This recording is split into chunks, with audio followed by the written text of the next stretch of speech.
사도 바울은 지난 시간까지의 내용을 통해 율법이 무엇인지, 율법이 무슨 역할을 하는지, 그리고 복음과 율법의 관계가 무엇인지에 대해서 설명을 했습니다. 바울의 복음을 들었던 이 율법주의자들 중에는 이 바울을 율법 폐기론자로 몰아가는 사람들이 있었는데, 바울은 그런 사람들한테 율법은 취소되거나 폐기된 것이 아니다, 여전히 선한 역할을 담당하고 있다, 이런 얘기를 했습니다. 그래서 우리가 지난 시간까지 살펴본 로마서 7장 1절부터 6절의 내용을 보면 이 사도 바울이 율법에 대해서 설명을 할 때 마치 율법이 우리를 괴롭히고 정죄하는 나쁜 기능을 담당하는 것처럼 그렇게 설명을 한 부분이 있어요. 그래서 그런 말을 들을 때에 이 바울을 둘러싼 율법주의자들이 바울을 율법 폐기론자로 몰아갔다는 것입니다. 하지만 지난주에 다룬 7절을 보면 바울이 율법의 선한 기능을 또 이야기하고 있기 때문에 많은 사람들이 헷갈리기 시작했다는 거예요. 로마서 7장 7절을 다시 보겠습니다. 그런즉 우리가 무슨 말하리요? 율법이 죄냐? 그럴 수 없느니라. 율법으로 말미암지 않곤 내가 죄를 알지 못했으니 곧 율법이 탐내지 말라 하지 아니했다면 내가 탐심을 알지 못했으리라. 자, 그러면 도대체 율법은 선한 겁니까? 아니면 악한 겁니까? 이 부분에 대해서 정확한 바울의 답변을 들을 수 있는 게 오늘 우리가 읽은 본문의 내용이라는 것이죠. 로마서 7장 8절을 보겠습니다. 그러나 죄가 기회를 타서 계명으로 말미암아 내 속에서 각양 탐심을 이뤘나니 이는 법이 없으면 죄가 죽은 것이라. 로마서를 보면 사도 바울이 죄라는 것과 은혜라는 것을 마치 사람처럼 의인화한다 그러죠.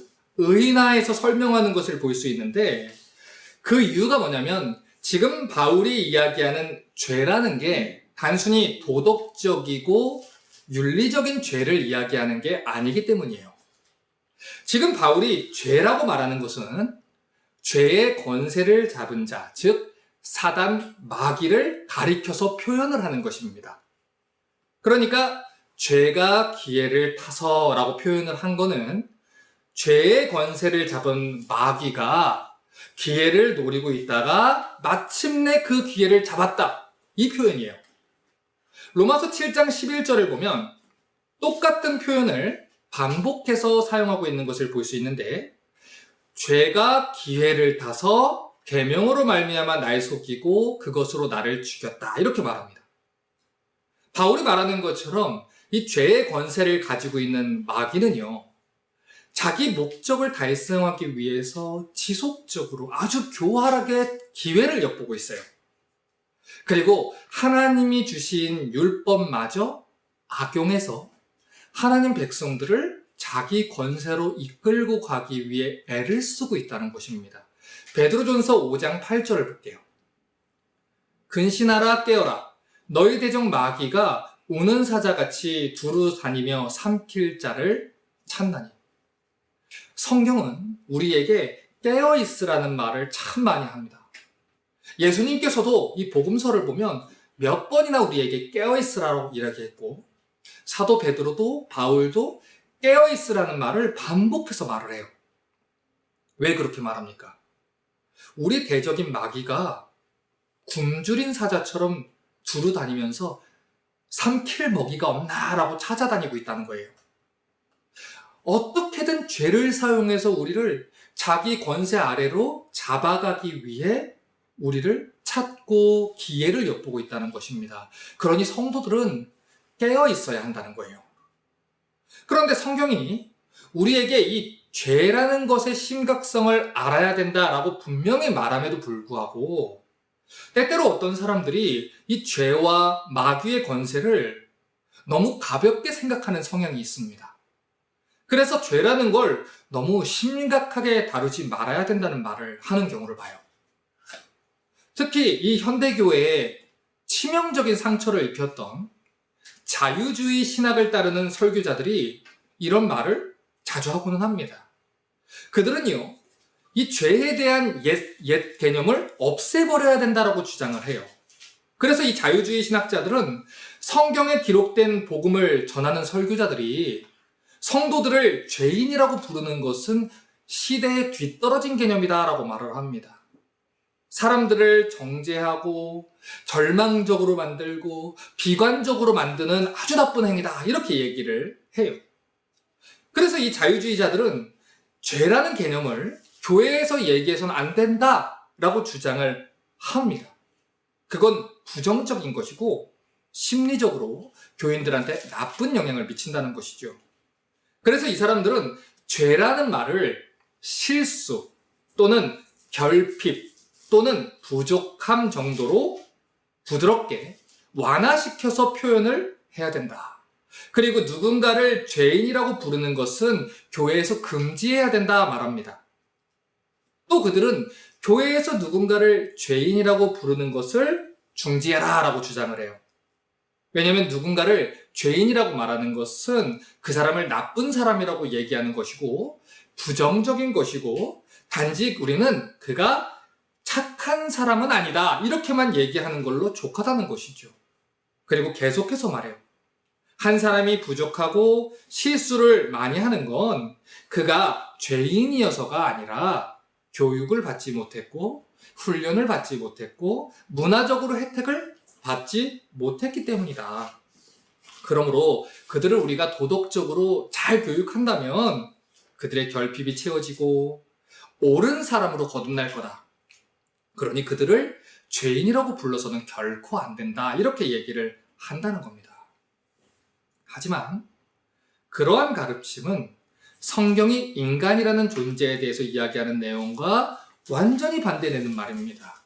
성경이 이야기하는 죄에 대한 개념과 전혀 다른 개념이에요. 마가복음 2장 17절을 봅니다. 예수께서 들으시고 저희에게 이르시되 건강한 자에게는 의원이 쓸데없고 병든 자에게라야 쓸데있느니라.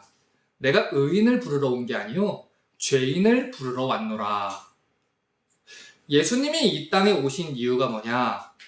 죄로 인해 죽을 운명에 처해 있는 죄인들을 구원하기 위해서입니다. 다시 말해서 우리 스스로 우리를 구원할 수 있었다면 하나님의 아들이 이 땅에 오실 이유가 없었다는 것이죠. 우리가 할 수 없어서 예수님이 하신 것이고 우리가 고칠 수 없어서 예수님이 고치신 겁니다.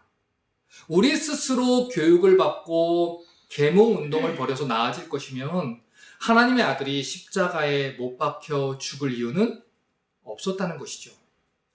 그런데 아직도 자유주의 신학의 영향을 받은 사람들이 성경이 이야기하는 내용을 뒤틀어서 사람들이 좋아하고 사람들이 납득할 만한 가짜 교리와 가짜 복음을 전하고 있다는 거예요. 그래서 마태복음 7장 15절을 보면 예수님께서도 이렇게 말씀하셨습니다. 거짓 선지자들을 삼가라. 양의 옷을 입고 너희에게 나오나 속에는 노략질하는 일이라. 예수님 당시에도요, 그리고 바울이 활동하던 당시에도요, 그리고 지금도요, 수많은 거짓 선지자들이 활동하고 있어요. 성경이 이야기하는 복음이 아니라 사람들이 좋아할 만한 가짜 메시지를 가지고 이것도 복음이다 라고 이야기를 합니다. 하지만 계속해서 말씀드리고 저희 이 종교개혁의 이념과 저희 교회가 설립된 이념대로 오직 성경입니다. 우리의 신앙은 성경대로 이야기하고 성경대로 따라야 하고 성경대로 믿어야 합니다.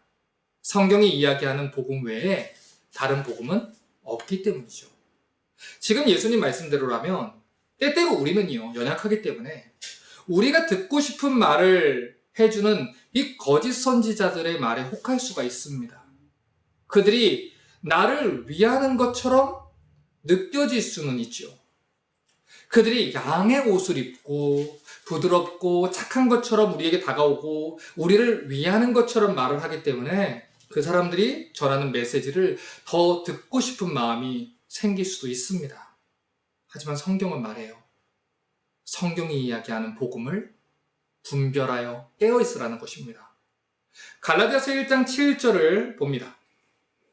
다른 복음은 없나니 다만 어떤 사람들이 너희를 요란케 하여 그리스도의 복음을 변하게 함이라. 성경이 이야기하는 복음 외에 다른 복음은 없어요. 해석으로 기록된 말씀을 바꿀 수 없습니다. 성경 66권에 통일적으로 내려오는 신학과 가르침을 귀에 걸면 귀걸이고 코에 걸면 코걸이식으로 우리가 주장하고 싶은 것을 주장하기 위해 편한 대로 해석하고 바꾸어서 가르쳐서도 안 되고 받아들여서도 안 된다는 것입니다. 그래서 깨어있으라고 하는 거예요. 이 거짓 선지자들이, 마귀가 그 거짓 선지자들의 잘못된 가르침을 통해서 우리를 삼키우려 하나니 깨어있으라. 이것입니다. 마귀는요, 어떻게든 기회를 잡으려고 해요. 우리를 넘어뜨리고 붙들어 가려고 합니다. 죄를 이용해서 우리를 넘어뜨리고요, 우리를 삼키려고 합니다. 그런데 여러분, 분명히 아셔야 되는 것은요, 우리는요, 죄를 짧아서는 안 돼요. 마귀를 두려워할 필요는 없지만 결코 무시해서는 안 됩니다. 성경은 그래서 깨어있으라고 말하는 거예요. 죄라는 것에는 권세가 있습니다.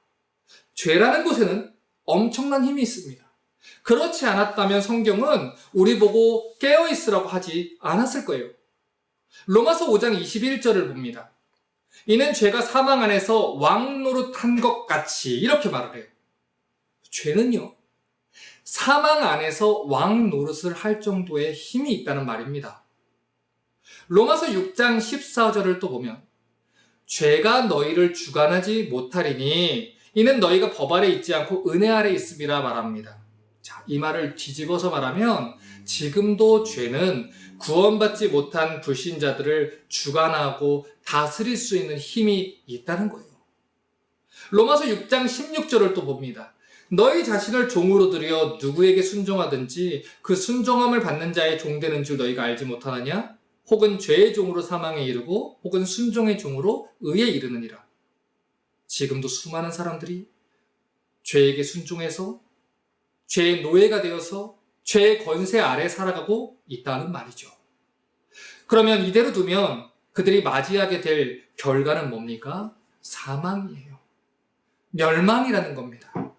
이토록 죄가 우리에게 미치는 영향은 엄청난다는 것이죠. 그럼에도 불구하고 죄의 세력과 힘을 무시한다면, 그리고 사람들에게 죄로 말미암는 치명적인 결과를 알려주지 않는다면 그것은 수많은 사람들을 죄의 권세 아래에서 넘어지게 만드는 결과를 불러온다는 것입니다. 그래서 바울이 목회 서신을 적을 때 그 지도하던 목회자들한테 쉬지 말고 때를 얻든지 못 얻든지 말씀을 전하고 깨우치라라고 한 거예요.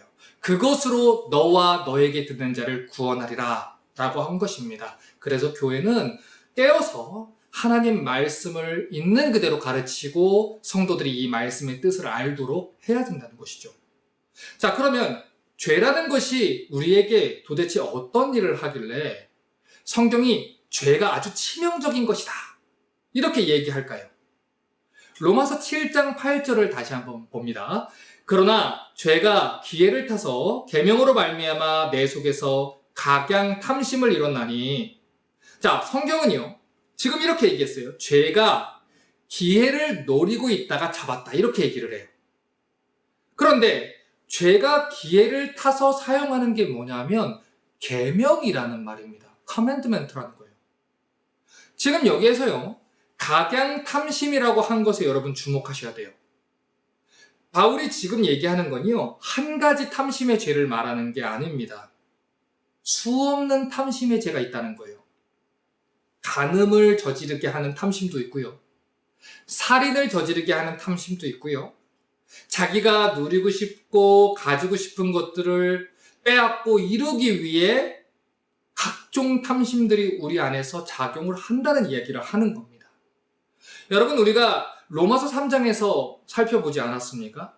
창세기 3장에서 인간이 타락한 이후에 모든 인간들은요 죄인의 본성을 가지고 태어납니다. 그래서 다윗이 시편 51편 5절에서 이렇게 고백을 한 거예요. 내가 죄악 중에 출생하였으며 모친이 죄 중에 나를 잉태했나이다. 여러분, 우리 중에 다윗만큼 하나님 마음에 합한 사람이라는 다윗만큼 훌륭하게 하나님 앞에서 살아가는 자들이 얼마나 있겠습니까? 그런데 다윗도 이렇게 고백을 했다는 것이죠. 죄에 오염된 모든 인간들은 태어날 때부터 하나님에 대한 반감, 그리고 자기가 자기 인생의 주인이 되려는 그 본성을 가지고 태어난다는 얘기입니다. 그래서 바울이 로마서 8장 7절에서 이렇게 말을 한 거예요. 육신의 생각은 하나님과 원수가 되나니 이는 하나님의 법에 굴복지 아니할 뿐 아니라 할 수도 없습니다. 지금 여기서 육신이라고 표현한 건 거듭나지 않은 사람들을 말하는 거예요. 근본적으로 모든 사람들은 죄 중에서 죄인의 본성을 가지고 출생하기 때문에 스스로 힘으로는 하나님 계명을 지킬 수도 없고 하나님을 기쁘시게 할 수도 없다는 말입니다. 오히려 그들 마음엔 하나님의 선한 율법을 들었음에도 불구하고 그 율법을 들을 때 율법을 어기고 반대하려는 마음만 가득하다는 거예요. 그러면 죄라는 것은 어떻게 계명을 사용해서 우리 안에 각양 탐심을 이룰까요? 여러분, 계명이라는 것의 근본 원리가 뭐죠? 뭐뭐 해라, 또 뭐뭐 하지 마라, 이겁니다. 그런데 죄로 타락한 인간은 그런 계명을 가질 때에요, 하라고 하면 하지 않으려고 하고 하지 말라고 하면 하려고 하는 그런 악한 본성을 가지고 태어난다는 거예요. 계명이 우리에게 간음하지 말아라 라고 하면 간음하고 싶은 충동과 호기심을 가지게 되고, 도둑질하지 말아라 하면 또 도둑질을 하려고 하는 그 악한 본성 가지고 태어난다는 것이죠. 그런데 그러한 충동을 주는 게 뭐냐면 죄라는 거예요. 그리고 어떻게든 죄는 계명으로 말미암아 내 속에서 각양 탐심을 이룬다는 겁니다. 죄로 인해서 타락한 인간은요, 계명과 율법을 들을 때 자연스럽게 반감을 가지고 있어요. 그대로 내가 하지 않겠다라는 욕망을 가지고 있습니다. 이것은 자기를 다스리는 하나님의 권세에 순종하지 않겠다는 이 죄의 당연스러운 결과입니다. 왜냐하면 창세기 3장에서 인간이 죄를 지을 때 그 죄의 결과가 무엇이었습니까? 그 원인과 결과가 뭐에 맞물려 있었어요? 하나님과 같이 되겠다. 이 욕망으로부터 죄가 나온 거예요. 그래서 죄로 인해 타락한 사람들은 모두가 다 하나님의 법에 순종하지 않으려는 본성, 내 스스로 내 인생의 주인이 되겠다, 내가 하나님이 되겠다, 이런 본성을 가지고 태어난다는 것이죠. 그래서 이 죄인들에게 나타나는 중요한 특징은요, 하나님의 주권을 인정하지 않으려고 하는 거예요. 내 인생은 나의 것이라는 것이고 그 누구도 나에게 뭐뭐 해라 또는 뭐뭐 하지 말아라 말할 수 없다는 것이죠. 왜냐하면 내 인생의 주인은 하나님이 아니라 나 자신이라고 생각하기 때문이에요. 하지만 로마서 7장 11절을 다시 한번 보십시오. 죄가 기회를 타서 계명으로 말미암아 나를 속이고 그것으로 나를 죽였는지라. 자, 이렇게 말했어요. 죄를 지은 인간들은 자기가 자기 인생의 주인이라 생각을 했습니다. 지금도 하나님과 상관없이 살아가는 사람들은요, 자기 인생의 주인이 자기라고 생각하고 살아가요.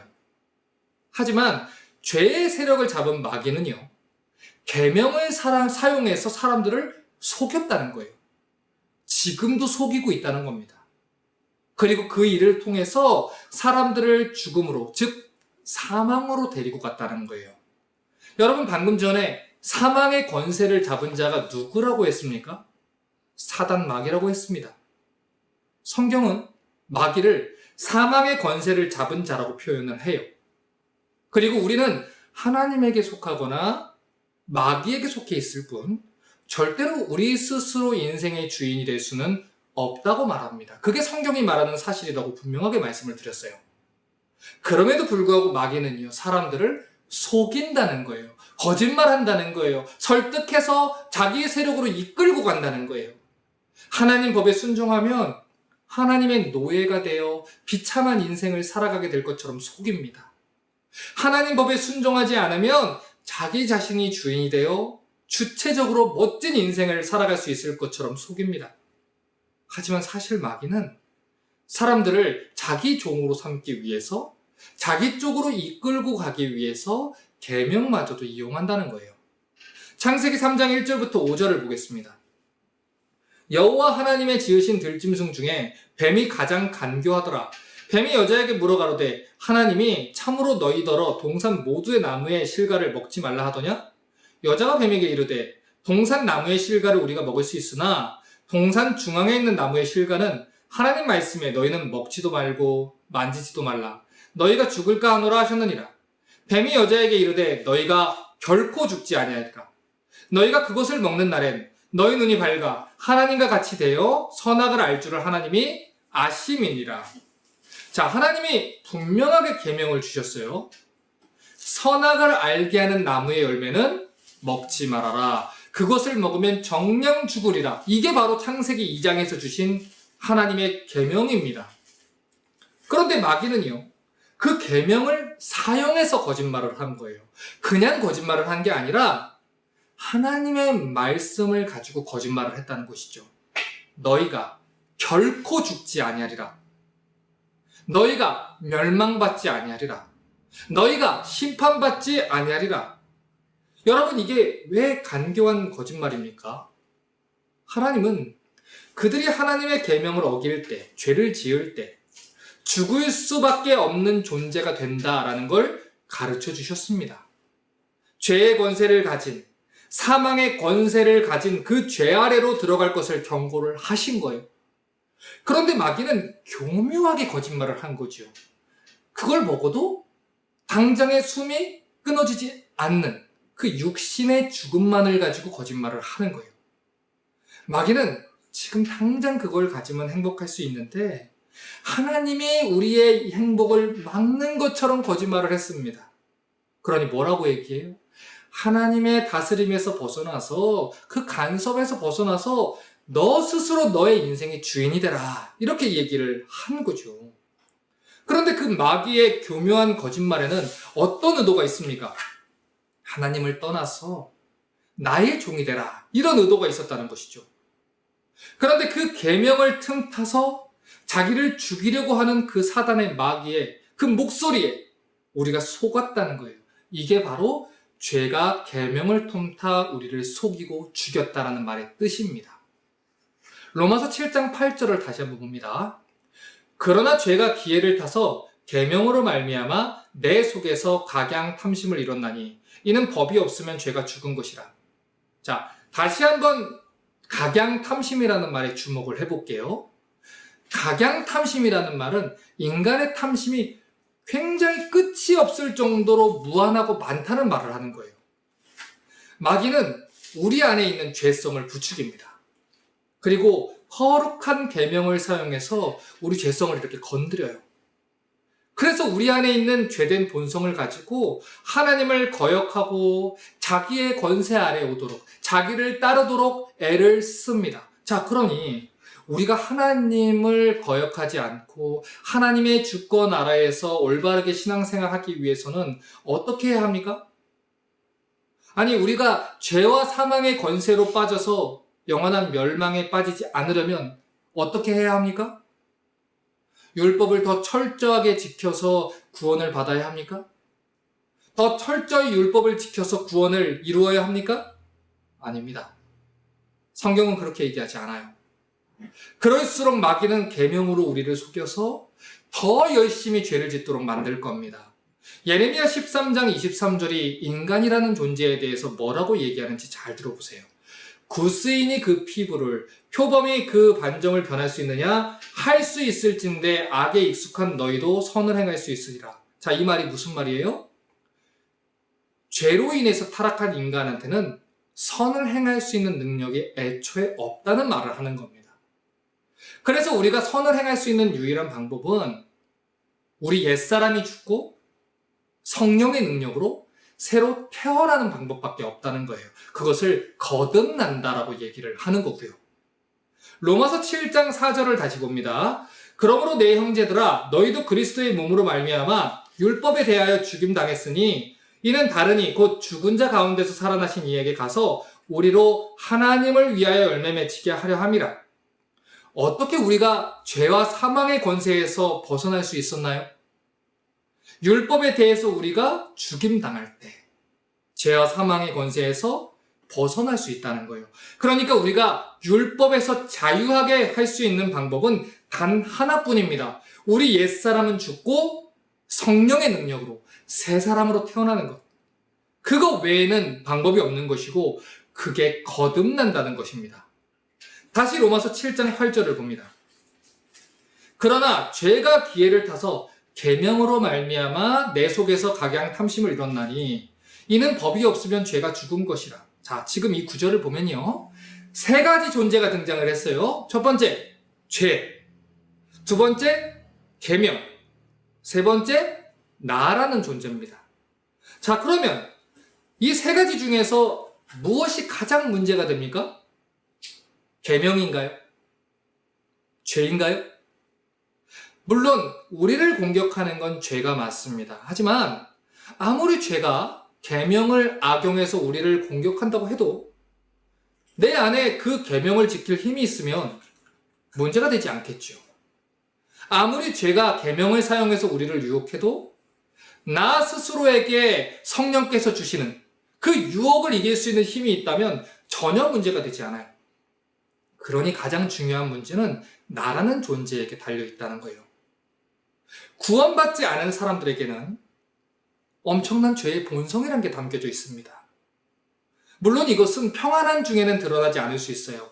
넉넉한 중에도 드러나지 않을 수 있어요. 그런데 죄라는 것이 계명을 사용해서 우리의 깊은 본성을 휘젓기 시작하면요.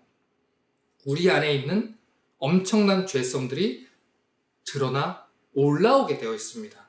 마치 눈앞에서 볼 때는 맑은 물 같았지만 거기에 나무로 휘저으면 아래에 있는 불순물들이 올라오는 것처럼 우리의 상황이 어려워지고 또는 우리가 선택해야 되는 상황이 올 때 우리의 죄성들은 드러난다는 것이지요. 그러니 우리는 어떻게 해야 합니까? 거듭나야 한다는 거예요. 그래서 바울이 율법에 대해서 우리가 죽어야 한다. 거듭나야 한다. 옛사람은 죽고 새 사람이 살아야 한다. 성령의 능력으로 살아야 한다. 이것을 거듭나서 강조를 하는 것입니다. 로마서 7장 9절을 봅니다. 전에 법을 깨닫지 못할 때는 내가 살았더니 계명이 이름에 죄는 살아나고 나는 죽었도다. 자, 계명이 이름에 라고 바울이 말한 것을 쉽게 말씀드리면 계명이 우리에게 적용됐다는 말이에요. 이 말씀의 뜻은요, 이겁니다. 여러분, 계명이라는 것은요, 우리가 예수 믿기 전에도 있었고요. 사도 바울이 예수님을 만나기 전에도 존재했다는 거예요. 그런데 계명이 이르렀다라고 표현한 것은 그 계명이 나라는 사람에게 적용이 됐다는 말이고 빛을 비추었다는 말이고 나라는 존재가 어떤 존재인지를 알게 해줬다는 말입니다. 그러니까 예수님을 만나기 전에 바울이 자기를 가리켜서 율법의 의로는 흠이 없는 자로다 이야기했지만 빛이 비춤에 그 다메섹 도상에서 예수님 만나고 나니까 자기가 죄인 중에 괴수라는 것을 깨닫게 됐잖아요. 그것처럼 한 사람에게 계명이 이른다는 건 그 사람의 죄악된 본성을 비추는 거울과도 같은 역할을 한다는 것입니다.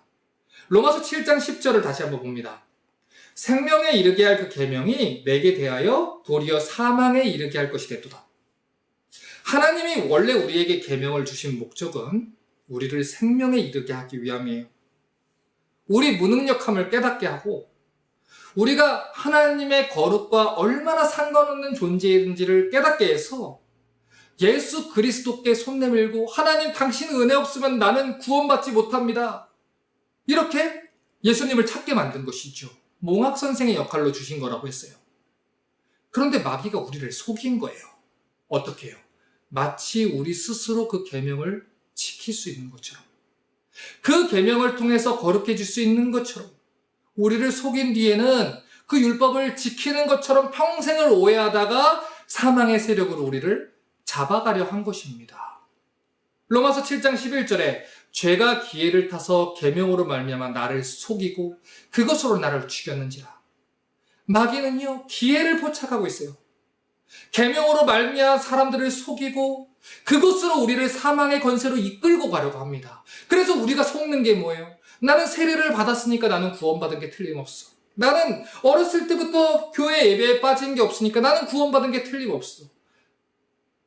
그렇게 내가 계명을 지키면서 그곳에서 구원받았다고 오해를 하다가 사실은 예수를 영접한 게 아닌데, 거듭난 게 아닌데, 내가 성경을 읽고 기도의 행위를 했다는 이유로, 세례를 받았다는 이유로, 모태신앙이라는 이유로 내가 구원받았다고 그 계명으로 평생을 믿고 있다가 사망의 권세로 이끌고 가려 한다는 거예요.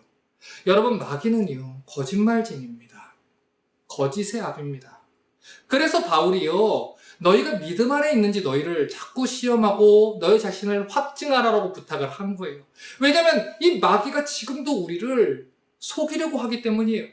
심지어 하나님의 거룩한 그 예배에 참석하는 행위를 가지고도 우리를 속이고, 우리가 가지고 있는 직분을 가지고도 우리를 속이고, 평생 동안 들은 말씀을 가지고 내가 이렇게 설교를 많이 들었는데, 이렇게 교리를 많이 알고 있는데, 그런 선한 행위를 가지고도 우리를 속인다는 것이죠.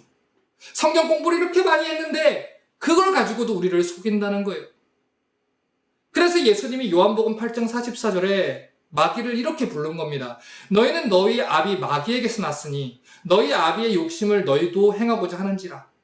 저희는 처음부터 살인한 자요, 진리가 그 속에 없으므로 진리에 서지 못하고 거짓을 말할 때마다 제 것으로 말하나니 이는 저가 거짓말장이요 거짓의 아비가 됐습니다. 지금 바리새인들은요, 평생을 율법을 지켰다고 생각한 사람들이에요. 회당을 사랑하고 예배를 사모하고 직분을 맡았고 평생 동안 그거를 의로움으로 삼고 살았습니다. 그런데 예수님이 뭐라고 해요? 너희는 마귀의 자식이라는 거예요. 너희는 속고 있다는 거예요. 첫 번째 사람들로부터 거짓말로 속였던 마귀가 그때도 지금도 사람들을 속이며 자기 권세 아래로 이끌고 가려고 애를 쓴다는 것입니다. 그런데 문제는 수많은 사람들이 아직도 마귀의 계략을 눈치채지 못하고 마귀의 세력 아래로 붙잡혀가고 있다는 거예요. 그래서 누가복음 23장 34절을 보면 예수님께서도 우리를 위해서 이렇게 기도하신 겁니다. 이에 예수께서 가라사대 아버지여 저희를 사하여 주옵소서. 자기 하는 것을 알지 못함이니라. 그들은 자기가 자기 인생의 주인이라고 생각을 했어요. 하지만 그들의 인생은 이미 마귀에게 속아서 마귀에게 붙들려 있다는 것이죠. 그래서 바울이 디도서 3장 3절부터 5절에 이렇게 말을 한 겁니다. 우리도 전에는 어리석은 자요, 순종치 아니한 자요, 속은 자요, 각색 정욕과 행락에 중롯한 자요, 악독과 투기로 지낸 자요, 가증스러운 자요, 피차 미워한 자였으나 우리 구주 하나님의 자비와 사람 사랑하심을 나타낼 때에 우리를 구원하시되 우리의 행한 바 의로운 행위로 말미암지 아니하고 오직 그의 긍휼하심을 쫓아 중생의 씻음과 성령의 새롭게 하심으로 하셨나니. 굉장히 중요한 구절이에요. 예수 믿기 전에 우리 모두는 다 어리석은 자였다는 거예요. 하나님 법에 순종하지 않았던 자들이고 마귀에게 속은 자들이라는 것이죠. 하지만 하나님이 그런 죄인들을 구원하셨다는 거예요. 구원하신 방법이 그런데 뭐냐면 우리의 행위가 아니라 중생의 씻음과 성령의 새롭게 하심이라는 것입니다. 여러분, 중생이라는 것이 무엇이라고 했습니까? 리제너레이션이라고 했어요. 성령의 능력으로 다시 태어나는 것, 거듭나는 것을 말합니다. 죄의 본성으로 죽었던 사람이 성령의 새롭게 하심으로 다시 깨끗게 되는 것, 그것을 말하죠. 요한복음 3장 3절을 보면 예수께서 대답하여 가라사대 진실로 진실로 내게 이르노니 사람이 거듭나지 않으면 하나님 나라를 볼 수 없느니라, 이렇게 말씀하신 걸 봅니다. 이 말이 무슨 말이에요? 그 누구도 거듭나기 전에는 절대로 하나님 나라에 들어갈 수 없다는 거예요. 교회를 얼마만큼 오래 다녔느냐, 무슨 직분을 받았느냐, 얼마만큼 내가 교육을 받았느냐, 중요한 게 아니에요. 거듭나야 한다는 것이죠. 성령의 능력으로 깨끗게 하심을 받아야 한다는 것이죠. 그런데도 마귀는 우리를 속이려고 한다는 거예요. 마치 우리 스스로가 계명을 지킬 수 있는 것처럼, 우리 스스로 율법을 지켜서 구원에 이를 수 있는 것처럼 우리를 속이려고 합니다. 그래서 우리의 의로움을 쌓는 행위에 자꾸 집중하게 해서 그 계명으로 우리를 속이는 거예요. 그러나 실상은 계명을 사용해 우리를 자기 권세 아래로 잡아가려는 것입니다. 우리는 바로 이 사실에 깨어 있어야 하는 거예요. 우리는 율법을 지켜서 구원받을 수 있는 존재가 아닙니다. 거듭나지 않은 사람들은 율법을 지키는데 철저하게 무능력해요. 그렇기 때문에 우리가 하나님 법을 지키기 위해선 오직 한 가지 방법밖에 없는 것입니다. 그 방법이 무엇입니까? 거듭나는 것뿐이에요. 내 안에 선한 것이 없습니다. 하나님 나를 불쌍히 여기시고 나를 거듭나게 하십시오. 성령으로 거듭나게 하십시오. 그때 하나님의 능력이 임할 때, 죽은 자를 살리는 하나님의 능력이 임할 때 마른 뼈와 같은 자들이, 죽은 자와 같은 자들이 하나님의 군대로 다시 서게 되는 것입니다. 이제 설교를 정리하겠습니다. 사람은 교육으로 의로워질 수 있는 게 아니에요. 도덕을 교육하고 윤리를 교육한다 해서 죄를 완전히 방지할 수 있는 게 아닙니다. 왜냐하면 우리 안에 있는 죄성은 그 무엇보다 간교하고 교활하기 때문이에요. 여러분, 바리새인들이 교육을 못 받아서 그들이 멸망의 길을 걸었습니까? 예수님 당시에 대제사장들이 윤리를 못 배워서 그들이 멸망의 길을 걸었습니까? 아닙니다. 거듭나지 않아서예요. 예수를 믿지 않아서예요. 성령의 능력을 의지하지 않아서예요. 그런데 지금도 많은 사람들이 사람들이 범죄하는 이유를 교육받지 못하면서 찾으려고 해요.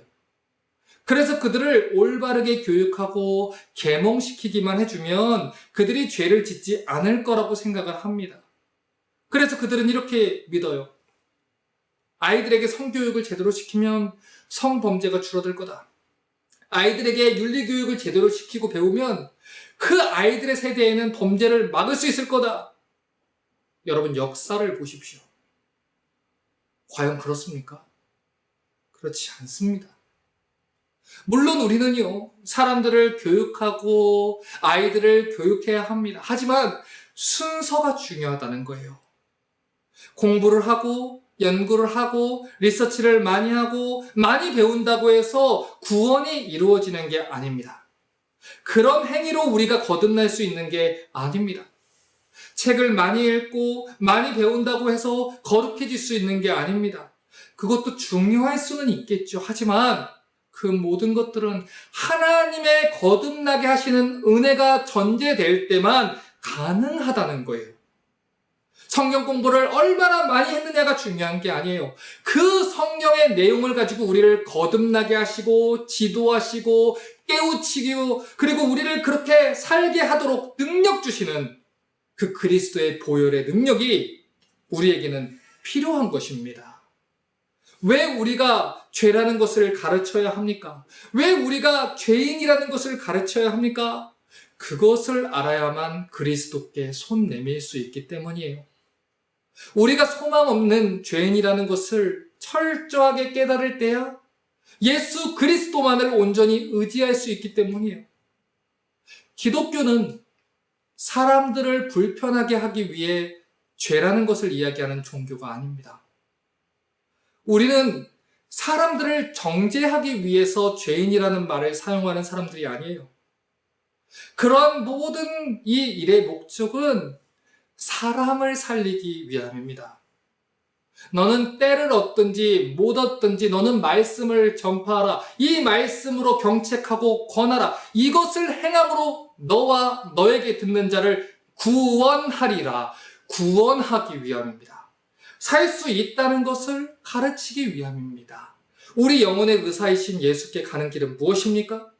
우리 스스로가 얼마나 병들었는지, 얼마나 소망 없는 죄인인지, 우리 스스로 얼마나 은혜가 필요한 자인지를 깨달을 때만 가능한 것입니다.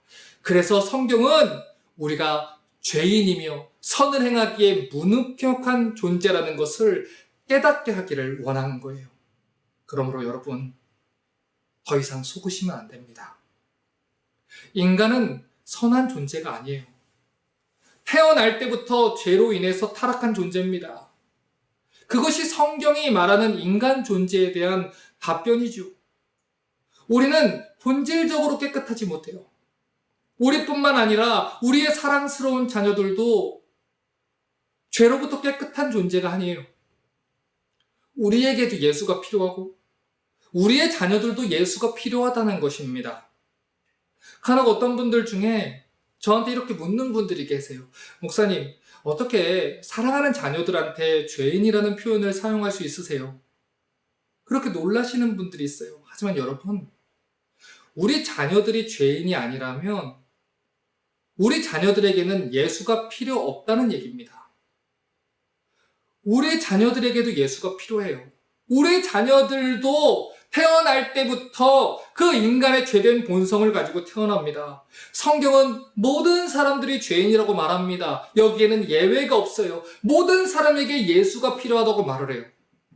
목사라고 자동적으로 의인이 되는 게 아닙니다. 목사 자녀들이라고 자동적으로 의인이 되는 게 아니에요. 저도, 제 자녀들도, 여러분도, 여러분의 자녀들도 모두 다 거듭나야만 구원을 받는 것입니다. 그러므로 여러분을 둘러싼 거짓 가르침에 속지 마십시오. 우리는 절대로 스스로 계명을 지켜서 구원받을 수 있는 존재가 아니에요. 교육을 통해서, 노력을 통해서 의롭다함을 받을 수 있는 존재들이 아니에요. 우리는 오직 은혜로 구원받습니다. 오직 하나님 은혜와 성령의 씻음과 중생의 새롭게 하심으로 우리는 구원을 받는 거예요. 여러분, 그러므로 하나님 은혜를 사모하십시오. 여러분, 그래서 기도해야 되는 거예요. 여러분, 그래서 기도 생활이 중요한 거예요. 하나님 이거 주세요, 저거 주세요가 아니라 내 안에 하나님 나라와 하나님의 의가 가득하기 원합니다. 하나님, 내 안에 선한 것이 없습니다. 나의 의만이 가득합니다. 나를 어떻게 합니까? 불쌍하게 여기십시오. 내가 말씀을 들어도 말씀대로 행할 수 있는 의지가 나한테 없습니다. 나에게 말씀을 들어도 말씀대로 행할 용기가 없습니다. 믿음이 없습니다. 하나님 은혜를 주십시오. 여러분, 기도하셔야 됩니다. 여러분의 자녀들을 수많은 훈련과 교육들에다가 밀어넣는 것으로 만족하지 마십시오. 심지어 여러분이 크리스찬 스쿨에 집어넣고 교회에 와서 사는 수많은 그 훈련들에 넣었다고 하더라도 그 사실이 그 자녀의 구원을 절대로 보장하지 않습니다. 기도하셔야 합니다. 하나님, 그들에게 은혜를 베풀어 주십시오. 그들을 죄에서 돌이키게 하십시오. 그들을 회개하게 하십시오. 만나 주십시오. 저를 만난 것처럼 하나님, 그들을 찾아가 주셔서 거룩하게 하시고 중생하게 하시고 새롭게 해주십시오. 하나님의 임재와 찾아와 주심을 갈망하며 여러분 자녀와 여러분과 여러분의 가족들을 위해서 기도할 수 있기를 바랍니다. 구원의 일은 우리 힘으로 되는 일이 아닙니다. 하나님의 은혜가 필요한 것입니다. 그러므로 이 시간 우리 함께 기도하기 원합니다. 교회가 해야 하는 가장 중요한 책무는 죽어가는 영혼들을 영혼의 의사이신 하나님께 데리고 오는 것입니다. 그들에게 하나님의 복음을 전해서 그들을 깨우는 일입니다. 그러므로 그들에게 하나님 은혜가 임하기를 여러분 기도하십시오. 기도하고 또 기도하는 우리 리스타 철치의 모든 성도들 되기를 주님의 이름으로 축복합니다.